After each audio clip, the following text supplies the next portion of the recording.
పుష్ప 2 ఘన విజయాన్ని సాధించింది. తెలుగు చలనచిత్ర సీమకి దేశవ్యాపితంగా చాలా పేరు ప్రఖ్యాతుల్ని తీసుకొచ్చింది. అంతకుముందు బాహుబలి తెలుగువారికి చాలా పెద్ద పేరుని తీసుకొచ్చింది. ఆ కలెక్షన్ల రికార్డును కూడా ఛేదించుకొని ముందుకు వెళ్ళే దశకు వెళుతుంది. అంటే తెలుగువారు సృష్టించినటువంటి ఒక రికార్డుని మరొక తెలుగువారు దాన్ని అధిరోహించేటటువంటి పరిస్థితి రావటం నిజంగా తెలుగు ప్రజలకి, తెలుగు మాట్లాడుతున్నటువంటి ప్రాంతానికి, తెలుగు చలనచిత్ర సీమకి చాలా గొప్ప పేరుగా నేను భావిస్తున్నాను. అంతకుముందు చాలా చూసాం పాన్ ఇండియా చిత్రాలు. రజనీకాంత్ దేశవ్యాప్తంగా ప్రపంచవ్యాప్తంగా చాలా కలెక్షన్ చేసినటువంటి వ్యక్తి. అలాంటి కోవకు ఇవాళ మన తెలుగువారు, మరి ముఖ్యంగా అల్లు అర్జున్ ముందుకు వెళ్ళడం అనేది చాలా గొప్ప విషయంగా నేను భావిస్తున్నాను. అంతకు ముందు కూడా అల్లు అర్జున్ గారి కన్నా ముందు అల్లు రామలింగయ్య గారి కుటుంబం నుంచి వచ్చినటువంటి అల్లు అరవింద్ గారు చిరంజీవి గారిని కూడా పాన్ ఇండియా యాక్టర్ చేయాలనేటువంటి ఉద్దేశంతో హిందీలో కూడా సినిమాలు తీశారు. కానీ అంతగా విజయం సాధించలేదు, అంత స్థాయికి ఎదగలేకపోయారు. కానీ ఇవాళ అల్లు అరవింద్ గారి కుమారుడైనటువంటి అల్లు అర్జున్ పాన్ ఇండియా స్థాయికి వెళ్ళటమే కాకుండా చాలా పేరు ప్రఖ్యాతులు సంతరించుకున్నారు. ఇది వారికి అందరికీ కూడా చాలా గర్వకారణం. నిజం చెప్పాలంటే తెలుగువారు, అదేవిధంగా అల్లు అర్జున్ కుటుంబ సభ్యులు, మెగా కుటుంబ సభ్యులు కూడా చాలా పండుగ చేసుకోవలసినటువంటి సందర్భం. కానీ పండుగ చేసుకోలేకపోతున్నారు, చాలా బాధపడుతున్నారు, లోన్లీగా ఫీల్ అవుతున్నారు. దీనికి కారణం రేవతి దారుణంగా ఒత్తిడిలో మరణించటం. రేవతి ఎక్కడ మరణించింది? పుష్ప సినిమా రిలీజ్ రోజున సంధ్యా థియేటర్ దగ్గర మరణించింది. ఆ సంధ్యా థియేటర్కి చిత్రం చూడటానికి హీరోనే సాక్షాత్తు వెళ్ళాడు. ఆ ఒత్తిడిలో ఆమె మరణించింది. ఇది జరిగినటువంటి సత్యం. దీనికి కారణం ఎవ్వరు? దీనికి కారణం డైరెక్ట్గా ఆ సినిమా హీరోనే. ఆ సినిమా హీరో వెళ్ళడం వల్లే ఆమె హత్య గావించబడింది అనేటువంటి మాటలు మాట్లాడుతున్నారు. చివరికి అల్లు అర్జునే మర్డర్ చేశాడనే స్థాయికి సాక్షాత్తు ముఖ్యమంత్రి గారి శాసనసభలో మాట్లాడినటువంటి వైనాన్ని చూసినప్పుడు నాకు కించిత్ బాధ కలిగింది. నేను ఈ సందర్భంగా చాలా స్పష్టంగా చెప్పదలుచుకున్నాను. రేవతి మరణించటానికి అల్లు అర్జున్ నైతిక బాధ్యత వహించవలసిందే తప్ప చట్టపరమైన బాధ్యత వహించవలసిన అవసరం లేనే లేదు అనేది నా అభిప్రాయం. ఇవాళ దీనికి చట్టపరమైన బాధ్యత వహించవలసింది తెలంగాణ ప్రభుత్వం, తెలంగాణ పోలీసులు నిస్సందేహంగా. ఎందుకంటే అల్లు అర్జున్ కొత్తగా ఆ థియేటర్కి వెళ్ళడం లేదు. తన సినిమా ఎప్పుడు రిలీజ్ అయినా తాను వెళ్ళి చూసేటటువంటి ఒక సాంప్రదాయం ఉంది కుటుంబ సమేతంగా. అదే క్రమంలో వెళ్ళాడు, పర్మిషన్ పెట్టాడు, పర్మిషన్ ఇచ్చారని అనుకున్నారు, ఇచ్చినట్టుగా కూడా కోర్టులో చెప్పారు. కానీ మన శాసనసభలో రేవంత్ రెడ్డి గారు పర్మిషన్ ఇవ్వలేదని చెప్పారు. ఇవ్వకపోతే నేను అడుగుతా ఉన్నా, ఇక్కడ ఒక భారత పౌరుడిగా అడుగుతా ఉన్నా, పర్మిషన్ ఇవ్వకపోతే అల్లు అర్జున్ ఇంటిలో నుంచి బయటకు వచ్చేటప్పుడే ఎందుకు పోలీసులు నివారించలేకపోయారు? ఎందుకు థియేటర్ దగ్గరికి వచ్చిన తర్వాత తలుపులు తెరిచి లోపలికి ఎందుకు ఎలవ్ చేశారు? దీనికి సమాధానం పోలీసు వారు ఇప్పుడు చెప్పాలి కదా, అప్పుడు కాదు, ఇప్పుడు చెప్పాలి. కోర్టులో కూడా చాలా స్పష్టంగా పర్మిషన్ ఉంది కాబట్టే నేను వెళ్ళానని కాగితాన్ని కూడా చూపించారు.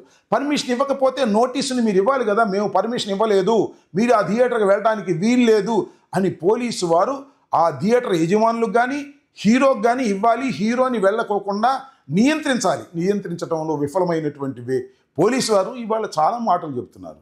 రేవంత్ రెడ్డి గారు శాసనసభలో మాట్లాడిన తర్వాత నాకు ఆశ్చర్యం వేసింది ఏంటంటే, అల్లు అర్జున్ 302లో ముద్దాయి అనే పద్ధతుల్లో మాట్లాడుతున్నారు, మర్డర్ చేశాడనే పద్ధతుల్లో మాట్లాడుతున్నారు. ఎలా మర్డర్ అవుతుంది అది?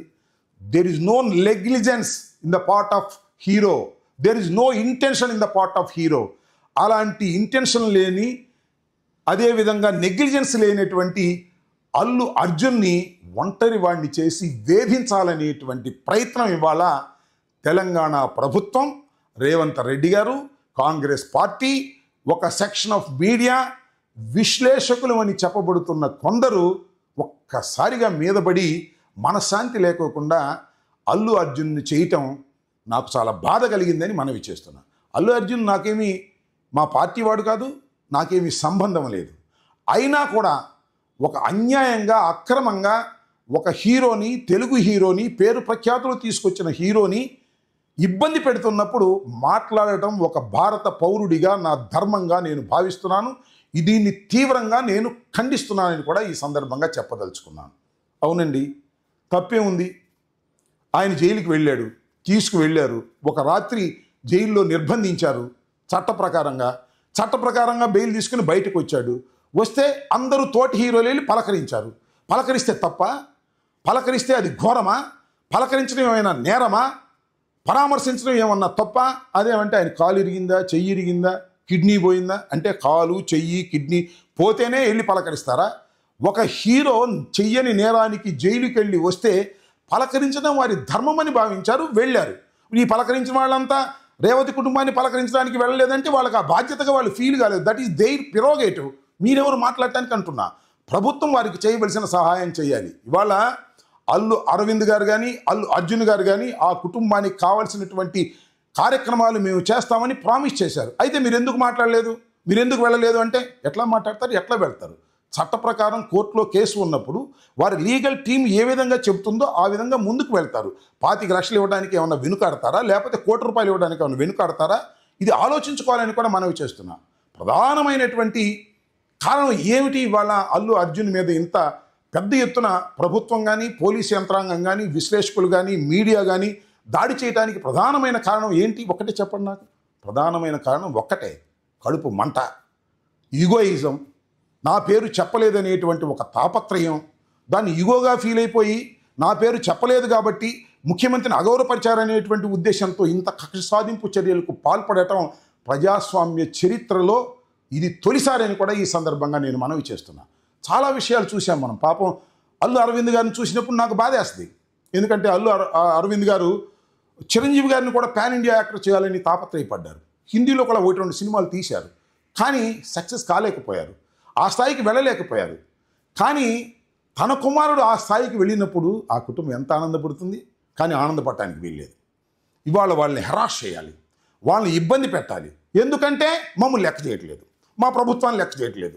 సినిమా యాక్టర్లు, హీరోలు తెలంగాణలో నివసిస్తున్న వారు మా ప్రభుత్వాన్ని లెక్క చేయటం లేదు, మాకొచ్చి సలాములు పెట్టడం లేదు, మాకు గులాములు కావడం లేదు అనేటువంటి ఉద్దేశంతో వారి మీద యాక్షన్ తీసుకోవాలని చట్టాన్ని అడ్డం పెట్టుకొని యాక్ట్ చేసే విధంగా మీరు ప్రవర్తిస్తున్నారంటే ఇది చాలా దురదృష్టం అని మనవి చేస్తున్నాను.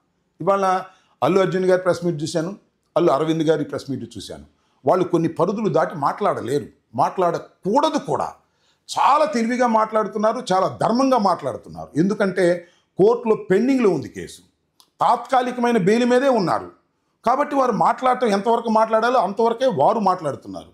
కానీ రేవంత్ రెడ్డి గారు కానీ, రేవంత్ రెడ్డి గారి పార్టీ కానీ శాసనసభలో ఇష్టం వచ్చినట్టు మాట్లాడతారు. శాసనసభలో మాట్లాడిన దాన్ని ఇమ్యూనిటీ ఉంటుంది కాబట్టి కోర్టు ప్రశ్నించడానికి వీల్లేదు. కాబట్టి ఏకంగా ఏమన్నాయంటే ఈ అల్లు అర్జున్ గారు మర్డర్ చేశారు, మర్డర్లో ఉన్న వాళ్ళకి మనం ఎగ్జంప్షన్ ఇస్తామా, సెలబ్రిటీస్ ఎగ్జంప్షన్ ఇస్తామా, ప్రివిలేజెస్ ఇస్తామా అనేటువంటి మాట ఇవాళ సాక్షాత్తు ముఖ్యమంత్రి గారే శాసనసభలో మాట్లాడిన తరువాత ఒక విధంగా శాసనసభను దుర్వినియోగం చేశారనేటువంటి మాట నాకు అనిపిస్తూ ఉన్నదని కూడా ఈ సందర్భంగా నేను చెప్పదలుచుకున్నాను. అయితే అల్లు అరవింద్ చాలా ఒంటరివాడు.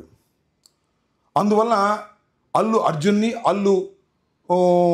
వారి కుటుంబాన్ని ఇబ్బంది పెట్టాలి అనేటువంటి భావనతో మీరు ప్రయత్నం చేస్తున్నారు నేను అనుకుంటున్నాను. నాకు అల్లు అర్జున్ గారైనా, చిరంజీవి గారైనా, పవన్ కళ్యాణ్ గారైనా, బాలకృష్ణ గారైనా, మరొకరైనా ఎవరైనా ఒకటే. కానీ నాకు కొంత ప్రేమ మెగాస్టార్ గారి మీద ఉంటుంది. దానికి ఎందుకో నేను చివరిలో చెప్తాను.